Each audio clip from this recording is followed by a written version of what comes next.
และหันกลับมาทำสิ่งที่ดีที่เป็นบุญเป็นกุศลที่สามารถเสริมสร้างบารมีของตัวเองให้ดีต่อไป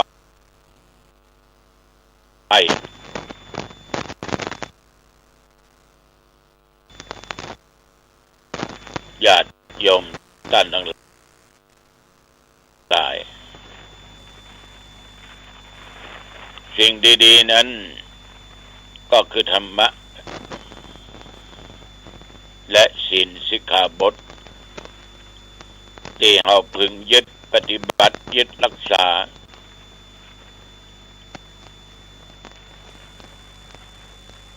อาตมาภาพได้นำญาติโยมไหว้พระสวดมนต์โดยย่อโดยสังเขปมาตลอดก็เพื่อที่ว่าจะทำให้สิ่งดีๆเกิดขึ้นต่อกรรมมีสองกรรมกรรมดีกับกรรมชั่ว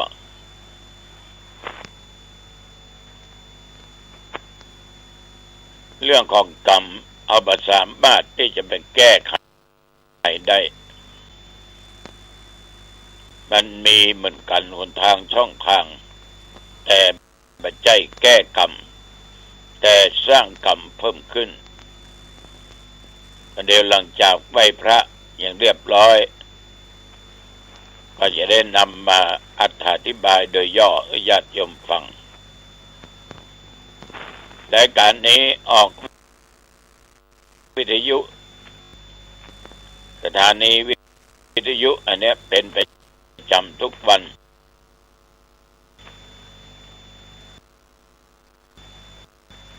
แล้วก็ทุกวันในเวลาเดียวกันนี้ต้องขอบใจต่อญาติโยมที่ติดตามสัมมาสัมพุทโธภควาพระผู้มีพระภาคเจ้าเป็นพระอรหันต์ดับเพลิงกิเลสเพลิงทุกข์สิ้นเชิงตรัสรู้ชอบได้โดยพระองค์เองพุทธังภควันตังอภิวาเทมิข้าพเจ้าอภิวาทพระผู้มีพระภาคเจ้าผู้รู้ผู้ตื่นผู้เบิกบานกราบพระพุทธสวากขาโตภควตาธัมโมพระธรรมเป็นธรรมที่พระผู้มีพระภาคเจ้าตรัสไว้ดีแล้วธัมมังนัมสสามิ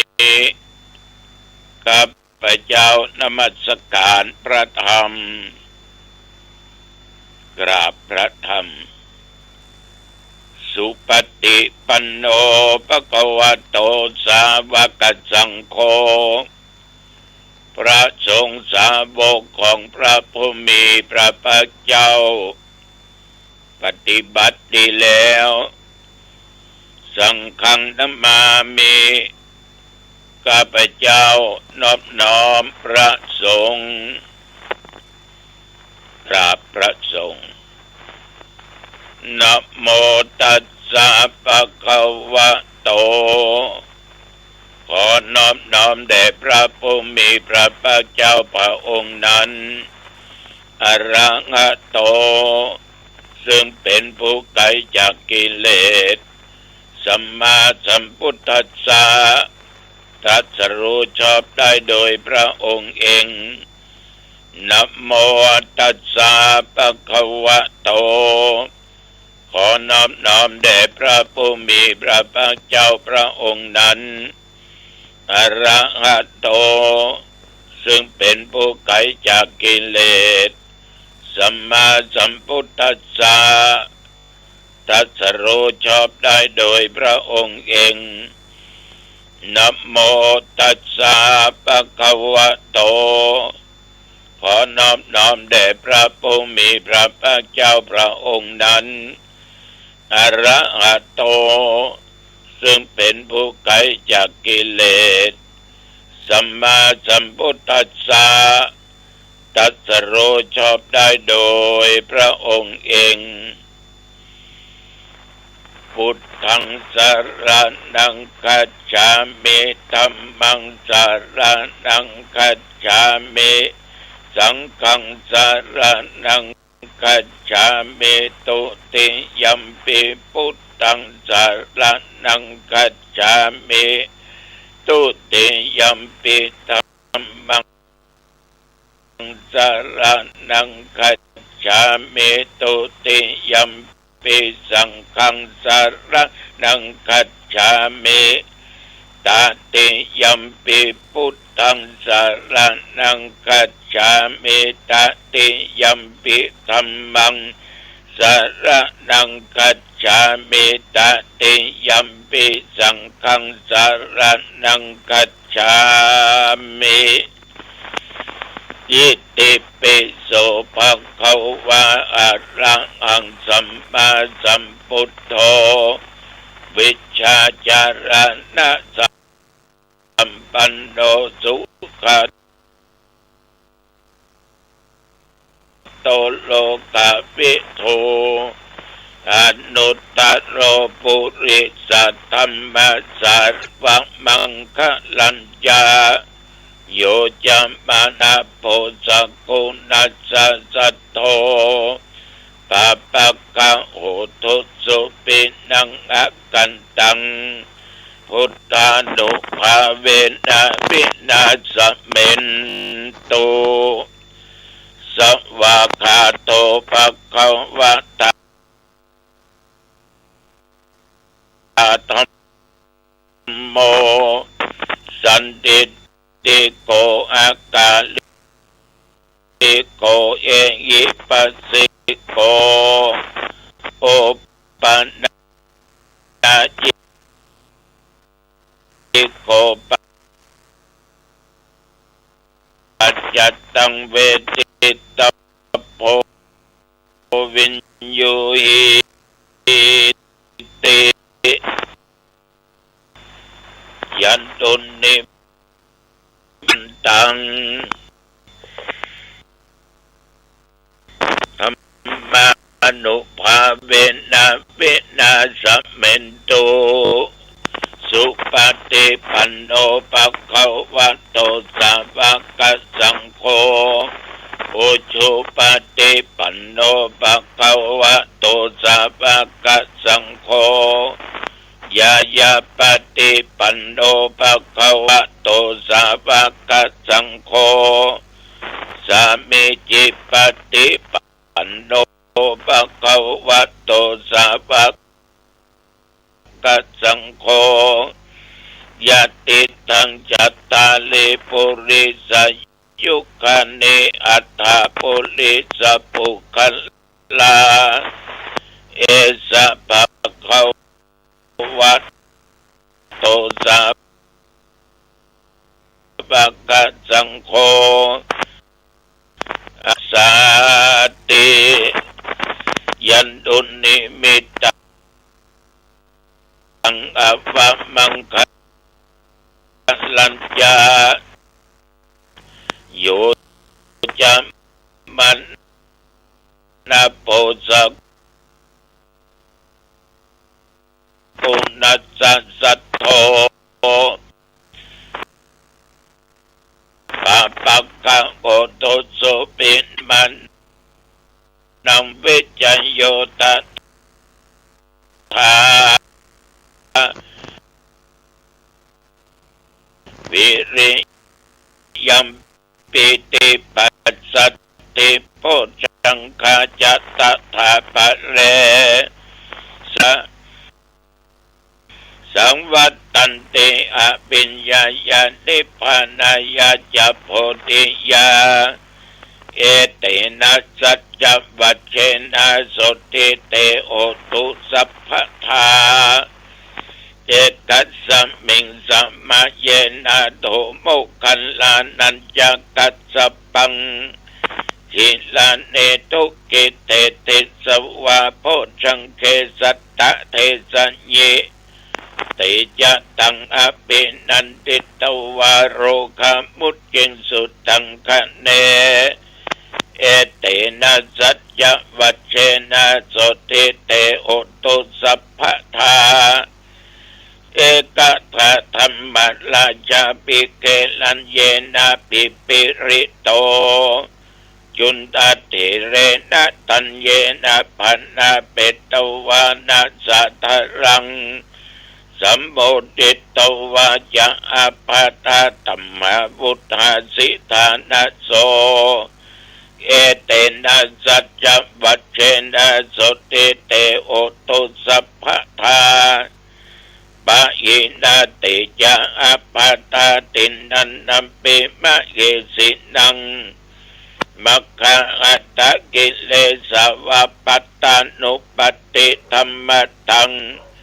เอเตนะสัจจวัชเชนะโสติเตโอตุสัพพทาสักกัตตัวพุทธรัตนังโอสัตตังอุตตมังวรังยิตังเทวมนุษย์สันตังพุทธเตเชนะโสตินานัสสันตุปัตตวาสเปตุขาวุปัสสเมนตุเตสักกัตตัวธัมมรัตนังโอสัตตังอุตตมังวรังปะลิลาอุปัสสมันนังธัมมเตเชนะโสตินานัสสันตุปัตตวาสเปพะญาวุปัสสเมนตุเตสักกัตตัวสังขารตันนังโอสัตตังอุตตมังวะลังอาอุนายังปะอุนายังสังฆเตเชนะโสตินานัสสันตุปัตตวาสเปโรกาวุปัสสเมนตุเตอัตถิอุณอัสสวิจโยตัมโอโลเกอนุตตโรสัพพสัตตะอิตัตถายาตังตวงกันอาอิเทวะเตปริวัชเชลาจตันเตอะมนุเสหิปวะเก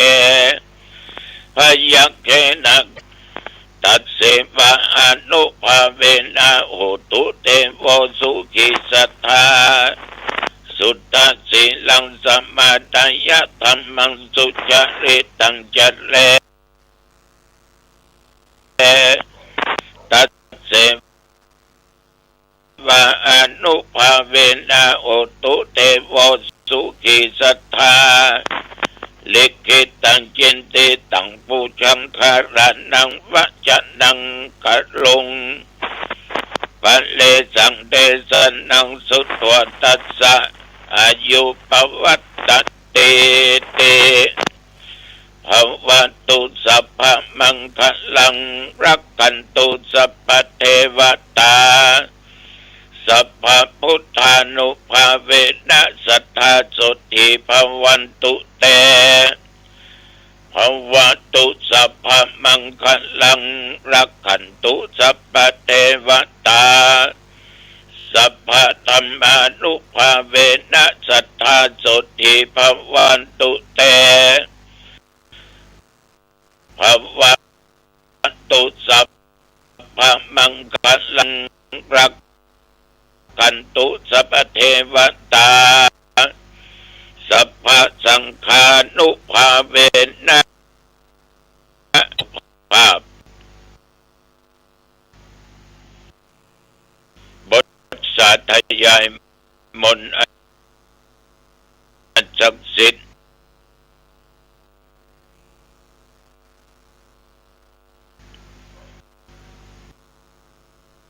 โพชังคะปริตยันดุนิมิตตังญาติโยมยิงใจ เจ็บไข้ได้ป่วยตะรงเปียทิโรคร้ายโรคหนักกินยุกกินยาต่อได้บ่หายไปรักษาที่หมอก็บ่หายขอพุทธานุภาพธรรมานุภาพสังฆานุภาพมนต์อันศักดิ์สิทธิ์เหล่านี้จงมากำจัดโรคภัยไข้เจ็บโรคาเบียทิอันร้ายอันหนักที่เกิดขึ้นในสรีระร่างกายทุกส่วนของข้าพเจ้าและญาติโยมมืออันตรธานสัวหายจะเกิดมีมาอย่าได้มากำและมากายสุขกายสบายใจแม้นว่าตนข้าพเจ้าและญาติโยมเดินทางไปเหนือใต้ทุกโรคาภัยอุปัติภัยอย่าได้มากำมากายอย่าได้เกิดมีมาแก่ข้าพเจ้าและญาติโยมจำเริญด้วยสติและปัญญาประตั้งตัวตนอยู่ในความประมาทสุขกายสบายใจจำเริญด้วยกิจการงานการค้าการขายในตำแหน่งหน้าที่ยิ่งขึ้นไปอายุวันโนสุขังปะลังกรมอุตุเปิดประกาศบอกเตือนสติตลอดเวลาทุกภาคในประเทศไทยทุกจังหวัดก็ระมัดระวังพายุฝนร้อนหน้าฝนตกลูกเห็บตกลมหนักก็จะทำเสียเข้าเสียท้องนับตั้งแต่เมื่อตะวันวามมาจนถึงปัจจุบันบัดเดี๋ยวนี้24 ชั่วโมงอาตมาและญาติโยมทุกคนก็ผ่านมานับว่าบุญนับด้วยกรรมและพวกเราต้องผ่านต่อไปจนได้120 ปีนับตั้งแต่ตะวันมาจนถึงปัจจุบันหนองตองใกล้เคียงมีรายงานฝนตกตะวันนี้ฝนตกก่อนง่ายกินข้างง่ายยังมีน้อยมิดมดใกล้เตียงมาแดดออกละกินง่ายตะวันไปสวดสืบชะตาแก่หลวงปู่ครูบาทองดีวัดวารุกลามบ้านเกาะส่งน้ำธาตุเสร็จเรียบร้อยฉันเข้าเที่ยงกว่าก็ไปร่วมบุญที่วัดพระบาททุ่งอ้อสันปะตองกลับมาที่วัดสลีลังกาต้นโจกก็ส่งน้ำพระธาตุในฐานะเป็นครูบาอาจารย์จะละว่าได้สิ่งเหล่านี้กลับมาวัดพักผ่อนพอสมควรส่งน้ำเรียบร้อยเทศนาทำงานข่าวดำที่วัดกำแพงงามขอบใจเนอต่อญาติของเจ๊ต้อยที่พากันมานักหนาบ้านนั่งฟังเทศน์ฟังธรรมด้วยการสงบตึงกายตึงวาจาตึงด้านจิตใจสังเกตได้ว่ามีคนเล่า2 คนนั่งอยู่ตรงหน้าก็เลยถามไปว่าคุณโยมอายุเท่าไหร่ปีนี้โยมตอบว่า94โอ้โหอีกคนหนึ่งนั่งใกล้ชิดกัน92เป็น2พี่น้องคนหนึ่งเป็นแม่ของคนที่ตายญาติโยมดูผิวพรรณวรรณะใบหน้าใบตาเปิ้นเปล่งปลั่งมีความสุขและคนตายนั้นก็บัดตั้งอยู่ในความประมาทในชีวิตสร้างบารมีสร้างบุญสร้างกุศลสร้างสิ่งดีๆแก่ตัวเองมามากรับทราบจากคนใกล้ชิดและคนที่อยู่ในระแวกนั้นว่าคนตายเปิ้นเป็นคนอย่างไรโอ้ตุลุงเปิ้นหุ่มกินหุ่มตานวัดวาอารามขึ้นสร้างงานแผงเพิ่นมีการวิงานเจ๊ถึงไปบักขาดช่วยเหลืออยู่ตลอดเรียกว่าอุปถากอุปธรรมพระพุทธศาสนามาโดยดีตลอดแต่ไม่มีครอบครัว เพิ่นอายุ69ก็จากโลกไปพอสมควรจบปอนจบปิกมาวัดมาพักผ่อนตราบเท่าปัจจุบันนี้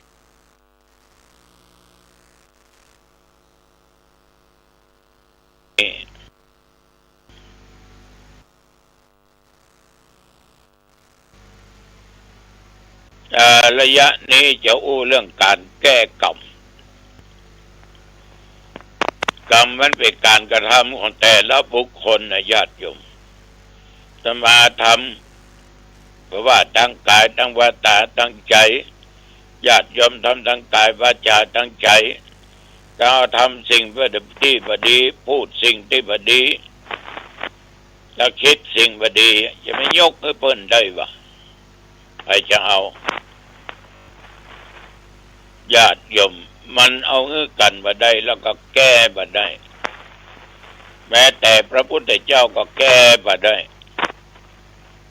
จะมีตนวิเศษที่ไหนก็ถึงแก้บ่ได้เพราะกรรมนี้จะยกคือไผ่ตึ้มได้คนใดทำก็เป็นของคนนั้นเอาทำดีก็เป็นของเฮาเอาทำชั่วก็เป็นของเฮาญาติโยมสิ่งที่มันจะทำกรรมบดีนั้นนะมันบ่สามารถผลได้ง่ายๆเตื้อนั่นก็คือกรรมดีโอ้ง่ายบุญเอามาปิดบังบาปได้ถ้าสร้างบุญสร้างกุศลรักษาศีลฟังเทศน์ฟังธรรมเจริญเมตตาภาวนากินทานมาตลอดแต่กรรมที่เขาสร้างเป็นกรรมชั่วช้าลามกผ่านมานักพ่องเบาพ่องแต่เขาสร้างกรรมดีนักมันก็สามารถจะมาปิดบังกรรมชั่วเหล่านั้นแต่ว่ากรรมบดีนั้นมันมีอยู่ฮะนะมันมีอยู่ฮะจะไปไทยไปถอนมาตึงบ่ได้มันเป็นดำกับขาวถ้าสร้างความดีนักญาติโยมกรรมชั่วนั้นนะมันผลได้ยากผลได้ยากถ้าหากว่ากรรมดีบุญกุศลต่างๆที่สร้างมันเบาบางเมื่อใดกรรมชั่วพลังมันแรงมันก็ทะลุมาอันมันจะมาเล่าแล้วเล่าเองอายุ9 ปียิงนกเอี้ยงแข้งขามันหักมันจับกิ่งไม้มาได้โยนอยู่มาบางไปหน่อยกำยิงนกเอี้ยงพุดขึ้นมาสนองทันทีนั่งรถไปเตะขากลับรถยนต์กันตุ้มคนขับว่าเป็นหยังอาตมาเป็นตู้ขาหักก็กำขาหักปุ๊บนึกถึงนกเอี้ยงที่ยิงมันญาติโยมนึกถึงนกเอี้ยงที่ยิงมันแล้วประจายก็ไม่ยิงครอบครัวนั้นก็ลงมาแต่มาก็ถามว่าคุณโยมเป็นคนที่ไหนแกก็ตอบว่าเดิมทีเกิดกำแพงเพชรแต่เดือนกว่ามาปลูกบ้านอยู่ที่เชียงใหม่ครับโอ้นกเอี้ยงตัวนี้ไปเกิดถึงกำแพงเพชรนะยังปิกมาเชียงใหม่อยู่นะยังเอารถมาโจรกับรถผู้เจ้าหนองตองอยู่บวกตั้งหน้าคนขับเป็นหยังแต่ตุนี่ขาหักเลยโยมเนี่ยมันบันนีไปไหนมันคอยที่จะฮื้อผลอยู่หั่นฉะนั้นญาติโยมสร้างกรรมดีไปนักๆเหมือนน้ำ1 แก้วโยมเอาเนี่ยเอาเกลือเขาใส่เค็มถ้าโยมอยากจะให้ความเค็มมันจางมันก็ต้องเอาน้ำเทเข้าไปจนมันล้นแก้ว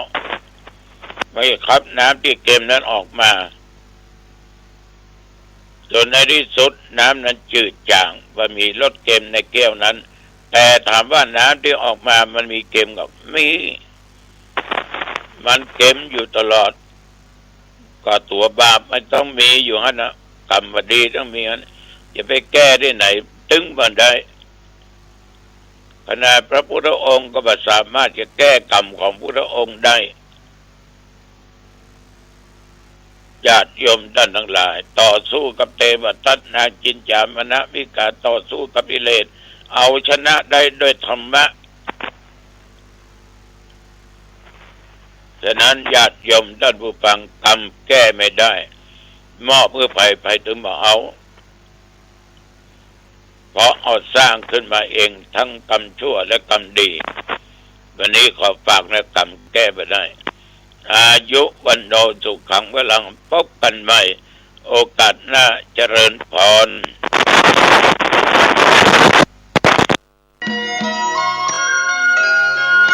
สวัสดีครับท่านผู้ฟังที่เคารพทางสายเอกดำเนินรายการโดยพระประชานาถมุน